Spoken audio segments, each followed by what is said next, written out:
Hey everyone, CarnyPop here, and welcome to the Monster Manual Mondays after show, Need an Encounter?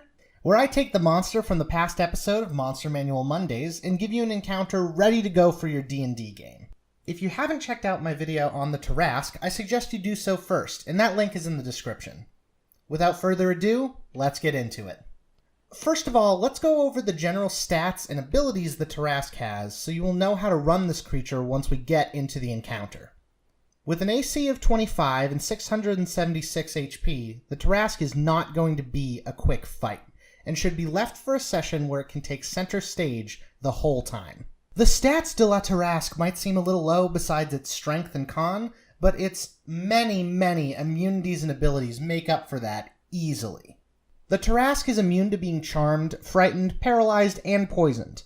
It also doesn't take damage from line spells or spell attacks, with a potential to reflect any of those which are shot at it. The Tarrasque also has advantage on all spells and magical effects, so it is incredibly difficult to get anything to stick to. This means that its 3 legendary resistances should be saved for especially heinous effects that the PCs attempt to afflict it with, especially non-charm based stuns.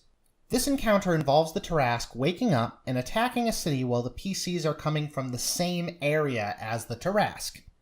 The Tarrasque is strong enough that even a full party of level 20 adventurers need to have it be the only threat they face in combat, with a few exceptions which we'll get into here. The general outline of this encounter goes as follows. The Tarrasque has been awoken by a thief with delusions of grandeur, who you can see over at the edge of the city. They want the Tarrasque to destroy this city so they can retrieve a powerful magical artifact inside of a temple which is at the end of this green arrow. That green arrow is the thief's path through this city, and the black arrow on this map is the general path that the Tarrasque takes if nothing happens to it. The dynamic elements of this fight begin outside the city, with the PCs needing to cross a river that the Tarrasque will easily walk over. This shouldn't be difficult for characters of 20th level, but it's still an extra factor they have to think about when deciding what resources they want to use. Once the Tarrasque is loose on the city, it is important to make sure the city is teeming with civilians who need to be saved, as this gives the party a second objective while they deal with the creature. It is even possible that they prioritize saving people over killing the Tarrasque, and that should be seen as an acceptable way to deal with this encounter. Now, let's talk about these axe guys here. They represent groups of 5 looters each, who are taking advantage of the chaos. These guys are chumps, and each of them uses 1 gladiator stat block for the leader of the looter group, as well as 4 berserker stat blocks for just the brutes that follow him. If even a single player turns their full focus on one of these groups, they can probably be eradicated in a single turn.